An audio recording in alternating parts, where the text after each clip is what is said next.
नमस्कार किसान भाइयों, स्वागत है आपका कार्यक्रम कृषि दर्शन के आज के अंक में। किसान भाइयों, हमारे सभी किसान भाई एक चाहत मन में लिए वर्ष भर अथक मेहनत करते हैं। उनके मन में एक आस जगी रहती है कि मैं जब एक कड़ी मेहनत करूंगा अपने खेत में तो वर्ष के अंत में मुझे मेरे खेतों से भरपूर पैदावार प्राप्त होगी, जिससे कि उन्हें बहुत लाभ भी मिलेगा। लेकिन कहीं ना कहीं एक अनभिज्ञता के चलते, एक ज्ञान के कमी के चलते उनसे छोटी सी गलती हो जाती है। वो गलती है बीजों का चयन। जी हाँ, जब कार्य के शुरुआत में ही गलती कर दी जाए तो अंत में परिणाम भी मन के स्वरूप प्राप्त नहीं हो सकते। तो क्यों ना इस गलती को ना होने दिया जाए। हमारा कार्यक्रम भी हमेशा से यही प्रयास करता है कि हमारे किसान भाइयों के हित में आपको नए से नए काम आपको बताते जाएं, आप कैसे अपने कृषि को और उन्नत बना सकते हैं। इसी कड़ी के अंतर्गत आज हम आपको बता रहे हैं कि राष्ट्रीय बीज निगम किसान भाइयों के लिए कैसे उन्नत बीज का चयन करते हैं, कैसे वो उपलब्ध करवाते हैं, कौन कौन सी फसलों के बीज उनके पास उपलब्ध रहते हैं।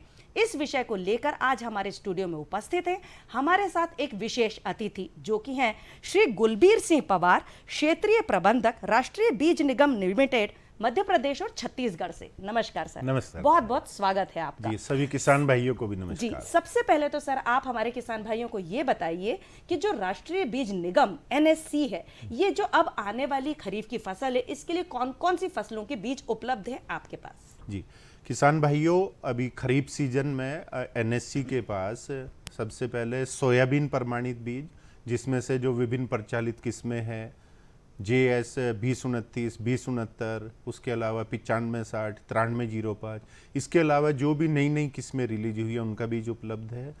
धान के अंदर, प्रमाणित धान के अंदर जो मोटे सेगमेंट में है, MTU 1010, IR 64, उसके बाद सहभागी धान, महामाया, ये सब वैरायटी उपलब्ध है। साथ ही जो किसान भाई फाइन वैरायटी लगाना चाहते हैं पतले धान में, उसमें भी बीज उपलब्ध है, जिसमें पूसा 1121, PB01, PB 1637, इस तरह की किस्में उपलब्ध है। साथ ही साथ मूंग जो किसान भाई लगाएंगे उसमें प्रमाणित बीज में शिखा, विराट, PDM 139, ये किस्में उपलब्ध हैं। उड़द की किस्में उपलब्ध हैं। साथ ही साथ आप जो किसान भाई संकर मक्का लगाते हैं उसमें सुपर 82, DMRS 1301, 1308, सतपुरा वैरायटी उपलब्ध है।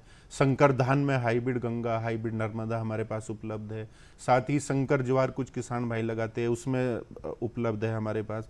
इसके साथ ही अलग अलग क्षेत्रों में कुछ किसान भाई मूंगफली लगाते हैं, मूंगफली में हमारे पास K6 से धरनी और नई वैरायटी उपलब्ध है। इसके साथ ही जो किसान भाई कुछ जगह चारे की फसलें लगाते हैं, चारे का बीज हमारे पास उपलब्ध है। सब्जियों के बीज, काफ़ी एरिया में किसान भाई सब्जी का बीज भी लगाते हैं, तो विभिन्न फसलों की सब्जियों की किस्में हमारे पास उपलब्ध हैं। हाँ जी।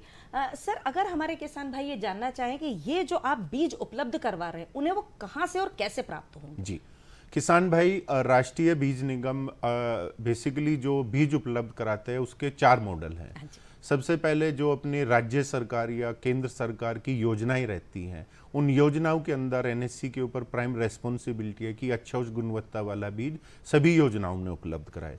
साथ ही मिनी किट के माध्यम से किसानों को नई किस्मों का बीज है वो उपलब्ध कराते हैं। इसके साथ ही साथ जो हमारे अधिकृत बीज विक्रेताएं हैं या एनएससी के सेल काउंटर्स हैं, बीज बिक्री केंद्र, वो पूरे प्रदेश भर में फैले हुए हैं। नीचे से नीचे जो अपने रिमोट एरियाज हैं वहाँ पे भी एनएससी के बीज उपलब्ध हैं। तो किसान भाई या तो कृषि विभाग के जो भी अपने उनके गोडाउन्स है वहाँ पे संपर्क कर सकते हैं, या हमारे अधिकृत बीज विक्रेता है उनके पास संपर्क करके बीज ले सकते हैं। साथ ही साथ जो एनएससी के स्वयं संचालित बीज बिक्री केंद्र है वहाँ से आप पता करके बीज ले सकते हैं। और मैं बताना चाहूँगा जी, वर्तमान में जिस तरीके से अभी ऑनलाइन माध्यम से किसान बीज ले रहे हैं, या काफ़ी B2B कंपनीज आज की तारीख में किसानों को बीज उपलब्ध करा रही है, तो एनएससी उस माध्यम से भी किसानों को बीज उपलब्ध कराने की कोशिश कर रहे हैं। जी। सर, अगर किसान भाई ये जानना चाहें या हमारे भी मन में ये प्रश्न है कि एनएससी जो अपने बीजों की गुणवत्ता है उसको बनाए रखने के लिए क्या कुछ विशेष कदम उठाती है, क्या क्या काम किए जाते हैं? जी, देखिए, एक अच्छी गुणवत्ता वाला बीज ही एक खेती का मेन आधार है। और किसान भाइयों, पूरी हमारी खेती बाड़ी में एक बीज का सबसे महत्वपूर्ण घटक है, सबसे महत्वपूर्ण स्थान है। जहाँ तक बात बीज की गुणवत्ता की है, एक इसको 3 हम पार्ट में डिवाइड कर सकते हैं। सबसे पहले कि जब हम बीज का उत्पादन करते हैं, बीज उत्पादन के समय किसानों को एक अच्छी गुणवत्ता वाला, एक बिल्कुल प्योर जिसको कहेंगे फाउंडेशन सीड उनको उपलब्ध कराना, वो एनएससी की जिम्मेदारी है। साथ ही साथ जब हमारा बीज उत्पादन का कार्यक्रम होता है तो जो हमारे तकनीकी विशेषज्ञ हैं, जो एक्सपर्ट है, हमारे अधिकारी हैं, वो समय समय पर उस हमारे किसान के ग्रोवर्स के यहाँ पे जाके विजिट करते हैं, उसका खेत का भ्रमण करते हैं, और अगर उसमें कोई चीज़ ऐसी लगती है कि गुणवत्तापूर्ण नहीं है तो उसको किसान को सलाह देते हैं। साथ ही साथ जो हमारे राज्य प्रमाणीकरण संस्था के अधिकारी है वो भी साथ के साथ उसमें विजिट करते हैं किसान के खेत में, तो जिससे जो खेत में गुणवत्ता है वो प्रॉपर मेंटेन रखी जा सके। इसके अलावा जब आपका अंतर्ग्रहण होगा, हमारे जो गोडाउन्स है वहाँ पे इसका अंतर्ग्रहण होता है, उस टाइम पे भी ध्यान रखते हैं, किसानों को सलाह देते हैं उसकी स्टोरेज कैसे की जाए, फ्यूमिगेशन टाइम पे किया जाए। साथ ही साथ जो हमारी मशीनें हैं हमें अपनी अच्छी मशीनें रखनी है, नई तकनीकी की मशीन रखनी है अपनी, जिससे कि उसकी ग्रेडिंग अच्छे से हो, पैकिंग अच्छे से हो। साथ ही साथ मैं बताना चाहूँगा एनएससी गुणवत्ता को मेंटेन करने के लिए अभी एक पूरी विंग, पूरा डिपार्टमेंट ही क्वालिटी कंट्रोल का एक अलग से बनाया है, जिनका काम है कि समय समय पर आप खेतों में जाके, अपने गोडाउन्स में जाके, हमारे प्लांट्स में जाके गुणवत्ता चेक करें। इसके साथ ही एनएससी की गुणवत्ता चेक करने के लिए हमारी 4 खुद की प्रयोगशाला, गुण नियंत्रण प्रयोगशाला, जहाँ पे एनएससी बीजों का टेस्टिंग करती है। और सारी प्रक्रिया पूर्ण होने के बाद ही जब आपको सीड, आपका जो लोट्स हैं वो आपके पास हो जाएंगे सारे पैमाने पे, जो भी निर्धारित सीड एक्ट के अंदर वो है, एक्ट बने हुए हैं उसके अंदर, जब वो सारी चीज़ों को पूरी करेगा उसके बाद ही बीज को पैक करके बिक्री के लिए उपलब्ध कराया जाता है। अच्छा जी, ये तो पता है हमको कि जो भी बीज है उनका मूल्य निर्धारित होता है, तो एनएससी की इसमें क्या भूमिका है जो बीजों का मूल्य निर्धारण करती है? जी देखिए, बीज क्षेत्र में एक प्राइसिंग, मूल्य एक बहुत महत्वपूर्ण घटक है, और मैं आपको बताना चाहूँगा एनएससी के ऊपर जिम्मेदारी एक इसलिए भी बड़ी जिम्मेदारी है कि जो हमारे बीज उत्पादन किसान हैं हम उनको भी एक अच्छा रेट दें उनको, जिससे कि उनको अपनी फसलों का अच्छा भाव मिल सके। साथ ही साथ जो हमारा किसान बीज को खरीदता है बाजार से, मार्केट से जब खरीदता है, तो उसको भी एक कम्पिटिटिव मार्केट में एक बीज उपलब्ध हो सके। तो हमारे पास एक पूरी प्रक्रिया है, एक पूरा एक प्राइस निर्धारण करने की एक पूरा फॉर्मूला फिट है कि आपको किसानों को जो एमएसपी है उससे ज़्यादा आपको उपार्जन दर देना है। उसके बाद उसके अलग खर्चे रहते हैं कई तरह के, वो खर्चे भी किसानों को हम रिबेट्स करते हैं। साथ ही साथ एक बहुत मार्जिनल प्रॉफिट पे, क्योंकि एनएससी का मेन मकसद है किसान भाइयों को अच्छी गुणवत्ता वाला बीज उपलब्ध कराना, जिससे हमारा किसान भाई एक बीज खरीद सके और अपने साथ साथ ले। तो हमारा मेन है कि कोई बहुत ज़्यादा प्रॉफिट्स ना करते हुए एक किसानों को बहुत मार्जिनल रेट पे एक निर्धारित बीज दर हम करते हैं कि जिससे उनको नॉर्मल रेट पे मिल सके बीज। जी जी जी, जो किसान भाई अपने खेतों में ही बीज का उत्पादन करते हैं तो क्या वो एनएससी के कार्यक्रमों के साथ में जुड़ सकते हैं, और क्या उनके जुड़ने से उन्हें कुछ एक अधिक लाभ भी प्राप्त हो सकता है? जी, जैसा मैंने बताया कि राष्ट्रीय बीज निगम क्षेत्रीय कार्यालय भोपाल के अंदर हम पूरे मध्य प्रदेश में लगभग 6 स्थानों पर हमारी उत्पादन इकाई हैं, और लगभग 20 जिलों के अंदर, 20 से 22 जनपदों के अंदर हम लोग बीज उत्पादन का कार्यक्रम कर रहे हैं। तो मेरा अभी जो किसान भाई है, जैसे प्रदेश के जिस क्षेत्र से भी, जिस जिले से संपर्क करते हैं, तो वहाँ पे एनएससी के उत्पादन केंद्र है, और साथ ही साथ में हमारी एरिया ऑफिसेज है, तो मेरे किसान भाई वहाँ संपर्क कर सकते हैं। उसके लिए एक निर्धारित प्रक्रिया है, जैसे किसान आएगा उनको हम बीज उपलब्ध कराते हैं, फाउंडेशन सीन देंगे, उसके बाद किसानों को अपना रजिस्ट्रेशन कराना होता है, बीज प्रमाणीकरण संस्था के कुछ फॉर्मेलिटीज है वो पूरी करनी है, उसमें शुल्क लगता है, तो वो शुल्क जमा करके तो एज ए ग्रोवर, ऐसे किसान हमारा बीज ग्रोवर बन जाएगा। उसके बाद टाइम टू टाइम उसके खेत का निरीक्षण करते हैं, उनको तकनीकी सलाह देते हैं कि आपको कैसे करना है, फसल की देखभाल कैसे करनी है, और जब उसकी फसल सारे निर्धारित पैमानों को पूर्ण करेगी तब उसका अंतर्ग्रहण एनएससी के प्लांट पर किया जाएगा। तो वो किसानों को जो मेरे उत्पादन हैं, क्योंकि उनके ऊपर भी एक महत्वपूर्ण जिम्मेदारी है कि जो बीज उनके खेतों में तैयार हो रहा है उसकी गुणवत्ता का विशेष ध्यान रखें, और एनएससी का भी मुख्य उद्देश्य यही है कि किसानों को गुणवत्ता वाला बीज उपलब्ध कराएं। तो मेरे किसान भाई जो बीज उत्पादन के कार्यक्रम से जुड़ना चाह रहे हैं वो एनएससी के जो हमारे ऑफिसेज है, जो हमारे अधिकारी हैं, उनसे संपर्क करके प्रोग्राम से ले सकते हैं। और दिन प्रतिदिन हमारा एक मकसद है कि किसान को लोकल एरिया में ही बीज का उत्पादन किया जाए और वहीं पे ही बीज को उपलब्ध कराया जाए, बिक्री किया जाए, जिससे जो ट्रांसपोर्टेशन कॉस्ट है वो कॉस्ट जो है कम से कम की जा सके। और साथ ही जो हमारे किसान भाइयों को किसी पर्टिकुलर एरिया में बीज की डिमांड है, जैसे यहाँ पे कई ऐसे किस्में हैं मध्य प्रदेश में कि जो यहीं पे ही हम उत्पादन करते हैं और यहीं के किसानों को उपलब्ध कराते हैं। जी। तो उस किसान भाई को ये भी एक बेनिफिट रहेगा कि जो उनकी मनपसंद किस्में हैं उनका बीज भी उपलब्ध हो पाएगा और यहीं पे ही हम उनका प्रोडक्शन करके उपलब्ध करा रहे हैं। जी। आजकल जो बदलता परिवेश है, बदलते हुए परिवेश में बीज उद्योग जो है उसमें एनएससी की भूमिका के विषय में आप क्या बोलेंगे? देखिए, जैसे मैंने पहले ही कहा है कि बीज का एक खेती के अंदर बहुत महत्वपूर्ण योगदान है। जैसा किसान भाइयों के आज बदलते परिवेश में जहां हम इतने चैलेंज देख रहे हैं कि कहीं ना कहीं क्लाइमेटिक चेंज हमारे ऊपर आ रहे हैं, दिन प्रतिदिन जो हमारी खेती योग्य भूमि है वो कम होती जा रही है, तो कम क्षेत्र में ऐसी किस्में हमारे पास होनी चाहिए कि जिससे ज़्यादा उत्पादन हो और साथ ही साथ मेरे किसान भाई की अलग अलग क्षेत्र में, अलग अलग जिले में अलग अलग तरह की किस्मों का चुनाव किसान भाई करता है। तो उस ज़रूरत को पूरा करने के लिए एनएससी जो उनकी लोकल डिमांड है, जो उनकी ज़रूरत है, उनके अनुसार उनको उनकी फसलों का, उन किस्मों का बीज उपलब्ध कराती है। तो मेरा ये मानना है कि सबसे बड़ा चैलेंज है, चाहे आप, क्योंकि एनएससी का पूरे भारतवर्ष में नेटवर्क फैला हुआ है, हर जगह के किसानों को बीज उपलब्ध कराती है और मैं बताना चाहूँगा लगभग 70 फसलों की 700 से ज़्यादा किस्मों का बीज एनएससी उपलब्ध कराती है। तो एक ये बहुत बड़ी भूमिका। और साथ ही साथ मैं बताना चाहूँगा कि जो हमारे या एग्रीकल्चर यूनिवर्सिटीज है या हमारे संस्थान है, उनके यहाँ से जो नई नई किस्में डेवलप हो रही है, उन किस्मों को किसानों के खेत तक पहुँचाना, उनका बीज उपलब्ध कराना एक बहुत बड़ा चैलेंज है। और जो हमारे यहाँ की डिमांड है, जो हमारी स्थानीय स्तर की किसानों की चॉइस रहती है, उनका बीज हम उपलब्ध कराने, जिससे किसानों का उत्पादन भी बढ़े और साथ ही साथ उनकी ज़रूरत स्थानीय स्तर पर पूरी हो सके। जी पवार साहब, अब आने वाले समय में हमारे किसान भाइयों के खेतों में खरीफ की फसल लगेगी। खरीफ की जो मुख्य फसलें हैं, अगर हम बात करें सोयाबीन की या और जो अन्य फसलें हैं, तो आप अगर एक एक करके उनकी कौन कौन सी वेराइटीज जो आप उपलब्ध करवा रहे हैं हमारे किसान भाइयों को वो बताएं। जैसे मैंने पहले बताया कि सोयाबीन में मुख्यतः जो यहाँ पे किस्में रहेगी, एक JS 2069 है, RBS 2001-4 है, RBS JS 2034 है, JS 9305 है, 9560 है, JS 335 है, मुख्यतः किस्में हैं जो किसानों को उपलब्ध रहेगी। धान में मैं बताना चाहूँगा, जो मोटा धान है उसमें MTU 1010 है, 1010, IR 64 है, MTU 7029 है, क्रांति है, महामाया है, ये मुख्य किस्में हैं जो हम उपलब्ध कराएंगे। साथ ही जो धान फाइन वैरायटी रहती है बासमती सेगमेंट में, उसमें पूसा 1121, PB 1509, PB 1718, PB 01 और PB 1637, ये किस्में हैं। मूंग में जैसा मैंने बताया विराट, शिखा, PDM 139, ये किस्में हैं।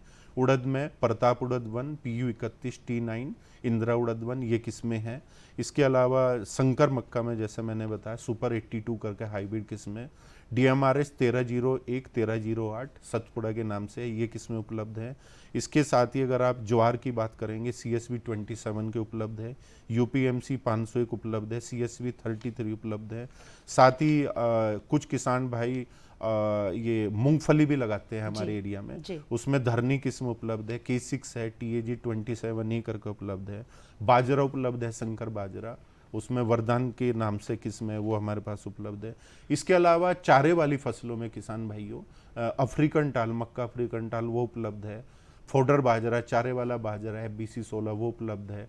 सोरगम सूडान ग्रास उपलब्ध है। इसके अलावा और काफ़ी किस्में हैं। वेजिटेबल्स में बहुत बड़ी रेंज है, जैसे जो अभी सब्जियों की किस्में लग रही है, अधिकतर फसल उनके ऑलमोस्ट सब फसलों के बीज हमारे पास उपलब्ध है। अच्छा। और मैं आपको बताना चाहूँगा सब्जियों के अंदर, जहाँ तक जैसे भोपाल में शहरी क्षेत्र में हम एक किट के रूप में सब्जी का बीज उपलब्ध करा रहे हैं। उस किट में क्या रहेगा, छोटे छोटे बीज रहेंगे, किसी में 5 ग्राम, किसी में 6 ग्राम, तो जिससे जैसे किचन गार्डन में लोग यूज करते हैं या कोई शौकिया तौर पे अगर सब्जी लगाते हैं तो उसके लिए वो बहुत अच्छी है। आप नॉर्मली उसकी कीमत 100 रुपये है, कई जगह कम भी है, ज़्यादा भी है।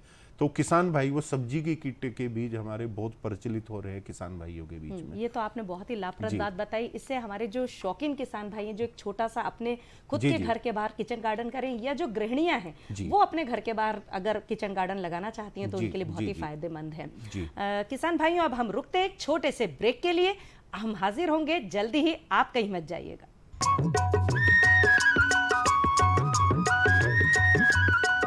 अरे सुन तो।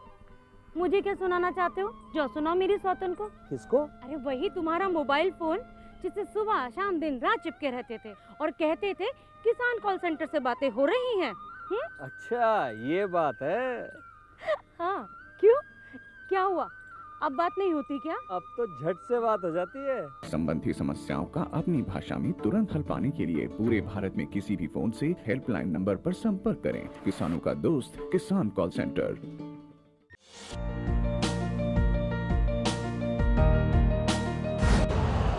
यूरिया का स्वदेशी उत्पादन 70 लाख टन बढ़ाने के लिए 6 उर्वरक संयंत्रों का उद्धार किया जा रहा है। FCIL के गोरखपुर, सिंदरी, तलचर और रामागुंडम संयंत्र, HFCL की बरौनी इकाई और BVFCL की नामरू फोर्थ। सोने पर सुहागा ये है कि देश में अब बनेगा सिर्फ नीम लेपित यूरिया, क्योंकि इससे होगा किसानों का फायदा ही फायदा।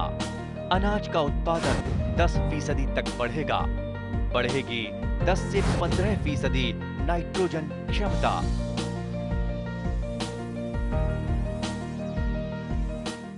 किसान भाइयों, ब्रेक के बाद आपका एक बार फिर से बहुत बहुत स्वागत है। आज के अंक में हम बात कर रहे हैं कि राष्ट्रीय बीज निगम आपके लिए किस प्रकार से उन्नत बीज की उपलब्धता कर सकता है। इस विषय को लेकर हम अपने विशेषज्ञ से चर्चा कर रहे हैं। हमारे साथ जुड़े हुए हैं डॉक्टर श्री गुलवीर सिंह पवार जी। चलते चलते जो एक आखिरी प्रश्न है कि मध्य प्रदेश और छत्तीसगढ़ में किन किन स्थानों से हमारे किसान भाइयों को NSC जो उपलब्ध बीज कैसे कहाँ करवाएगी? जी, जैसा मैंने पहले बताया कि NSC के मध्य प्रदेश में लगभग 16 स्थानों पर हमारे बीज उत्पादन केंद्र, एरिया ऑफिस तथा हमारे विपणन के साथ ही जुड़े हुए हैं। इसके अलावा लगभग 250 अधिकृत बीज विक्रेता है हमारे दोनों स्टेट में। जी, हमारे स्क्रीन पर नंबर भी चल रहे हैं, हमारे किसान भाई नंबरों को नोट भी कर सकते जी, हैं। और इसके अलावा मैं किसान भाई बताना चाहूंगा कि आपको अगर कभी भी कोई जानकारी, आप NSC का नंबर वेबसाइट से आप ले सकते हैं। जैसे नंबर आप नीचे देख रहे हैं उन पर नंबर उपलब्ध है, या जो हमारे कृषि विभाग के जो हमारे दफ्तर है वहां से आप जानकारी हमारे साथी है उनसे आप प्राप्त कर सकते हैं। और कहीं मैं आपको बताना चाहूंगा किसान भाई फोन करके हमारे से बीज की मांग करते हैं और हम उनकी मांग के अनुसार बीज उपलब्ध कराते हैं। एडवांस बुकिंग में किसान कई बार हमारे साथ डिमांड करते हैं। जी सर, आप आए हमारे स्टूडियो में और हमारे किसान भाइयों को इतनी रोचक जानकारी दी, उसके लिए आपका बहुत बहुत धन्यवाद। जी, नमस्कार। जी, किसान धन्यवाद भाई- किसान भाइयों, आप जी, सबका भी आप धन्यवाद। कहीं मत जाइएगा, आपके लिए खबरें खेती हाजिर है। नमस्कार किसान भाइयों, आज की खबरें खेती की में आपका स्वागत है। आज के मुख्य समाचार कुछ इस प्रकार हैं। प्रदेश में सिंचाई का रकबा बढ़ाने के लिए मंत्रिपरिषद की बैठक में लिए गए अहम निर्णय। किसानों को 0% ब्याज दर पर अल्पावधि फसल ऋण, मुख्यमंत्री। आलू बीज उत्पादन की एरोपोनिक विधि। उन्नत बुवाई यंत्र, ट्रैक्टर चलित न्यूमैटिक प्लांटर। कृषि सलाह। अब समाचार विस्तार से। प्रदेश में सिंचाई का रकबा बढ़ाने के लिए मंत्रिपरिषद की बैठक में लिए गए अहम निर्णय। मुख्यमंत्री श्री शिवराज सिंह चौहान की अध्यक्षता में मंत्रालय में मंत्रिपरिषद की बैठक में कृषि हित में महत्वपूर्ण निर्णय लिए गए, जो प्रदेश के किसानों के लिए वरदान सिद्ध होंगे। मंत्रिपरिषद की बैठक में प्रदेश में सिंचाई के रकबे को बढ़ाने के लिए 572 करोड़ 76 लाख रुपए की 3 सिंचाई परियोजनाओं की पुनरीक्षित प्रशासकीय स्वीकृति प्रदान की गई।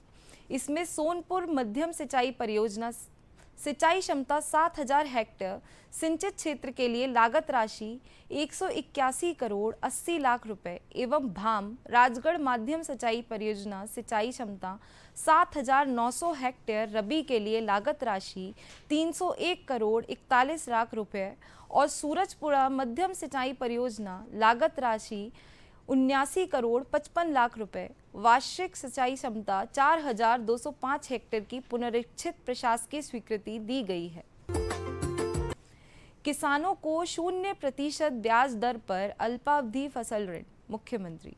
प्रदेश सरकार किसानों के चहुमुखी विकास एवं उन्हें स्वावलंबी बनाने के लिए निरंतर प्रयासरत है। इसी क्रम में विगत दिनों प्रदेश के मुखिया श्री शिवराज सिंह चौहान के नेतृत्व में मंत्रिपरिषद की बैठक में किसानों के हितार्थ महत्वपूर्ण निर्णय लिए गए, जिसके अंतर्गत वर्ष 2021-22 में सहकारी बैंकों के माध्यम से किसानों को 0% ब्याज दर पर अल्पावधि फसल ऋण देने की योजना को निरंतर रखने का निर्णय लिया। योजना में वर्ष 2021-22 के लिए गत वर्ष की भांति बेस रेट 10% रखा गया है और खरीफ 2021 सीजन के ड्यू डेट 15 अप्रैल 2022 और रबी 2021-22 की ड्यू डेट 15 जून 2022 रखी गई है। गत वर्ष अनुसार निर्धारित बेस रेट 10% के अधीन खरीफ एवं रबी सीजन में अल्पावधि फसल ऋण लेने वाले सभी किसानों के लिए 1% सामान्य ब्याज अनुदान तथा निर्धारित ड्यू डेट तक ऋण की अदायगी करने वाले किसानों को 4% अतिरिक्त ब्याज अनुदान प्रोत्साहन स्वरूप राज्य शासन द्वारा दिया जाएगा। आलू बीज उत्पादन की एरोपोनिक विधि, किसान होगा मालम माल।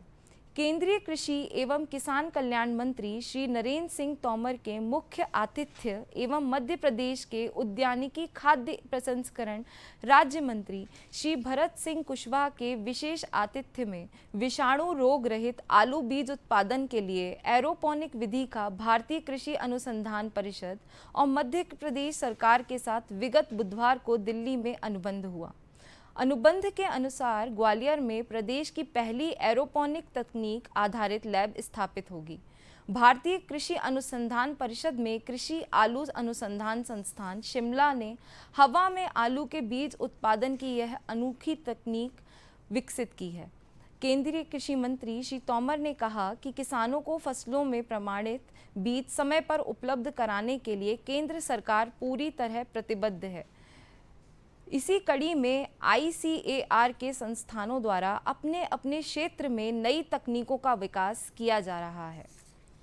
प्रदेश के उद्यानिकी आयुक्त श्री ई रमेश कुमार ने कहा कि मध्य प्रदेश को लगभग 4 लाख टन बीज की आवश्यकता है, जिसे 10 लाख मिनी ट्यूबर उत्पादन क्षमता वाली इस तकनीक से पूरा किया जाएगा।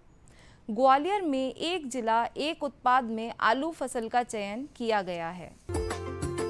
उन्नत बुवाई ट्रैक्टर यंत्र चलित न्यूमेटिक प्लांटर। ट्रैक्टर द्वारा चलने वाला यह एक उन्नत बुवाई यंत्र है। विभिन्न प्रकार की फसलों के बीजों को बोने के लिए जब कतार से कतार व पौधों से पौधों की दूरी निर्धारित रखनी हो तो वह इस प्लांटर से की जा सकती है। इस प्लांटर की विशेषता यह है कि इंक्लाइंड प्लेट प्लांटर के मुकाबले इसमें 90% सही दक्षता मिलती है, अर्थात किन्हीं भी 2 दानों के बीच समान अंतर मिलेगा। वैक्यूम पद्धति पर बना यह एक विशेष प्रकार का बुवाई यंत्र है, जिससे महंगे किस्म के बीज की उपयुक्त मात्रा की बुवाई करने के काम में उपयोग होगा। इस यंत्र की कीमत लगभग 75,000 रुपये है। विभिन्न फसलों के लिए इसकी कार्य क्षमता 0.4 हेक्टेयर से 0.6 हेक्टेयर प्रति घंटे की है। इस यंत्र के उपयोग से महंगे बीजों की उचित मात्रा की बुवाई कर बीज के पैसों की बचत की जा सकती है। कृषि सलाह। मौसम विभाग ने किसानों को सलाह दी है कि इस सप्ताह प्रदेश में तापमान इसी प्रकार रहेगा, साथ ही गर्म हवा और लू चलने का अनुमान है। किसानों को सलाह है कि जायद फसलों में पर्याप्त अंतराल पर सिंचाई करें व मूंग की फसल में निदा निंतारण के लिए हाथ से निदाई करें तथा सफ़ेद मक्खी के नियंत्रण के लिए नीम का तेल 5 मिलीलीटर प्रति लीटर पानी में मिलाकर छिड़काव करें या अनुशंसित कीटनाशक का छिड़काव करें। धन्यवाद किसान भाइयों, आज के कृषि दर्शन में इतना ही। अनुमति दीजिए। नमस्कार। किसान भाइयों, ये तो था कार्यक्रम आज का कृषि दर्शन का। आज के अंक के माध्यम से जो कुछ भी कृषि संबंधित जानकारियां हमने आपको दी हैं वो निश्चित तौर पर आपके लिए लाभान्वित सिद्ध होंगी। अगर आप आज का हमारा अंक दोबारा देखना चाहते हैं तो आज रात को 11 बजे और कल सुबह 7:30 पर पुनः प्रसारण आप देख सकते हैं। अगले अंक में फिर होगी मुलाकात कुछ अन्य कृषि संबंधित जानकारियों के साथ। तब तक के लिए हमें आज्ञा दीजिए। नमस्कार। हैं।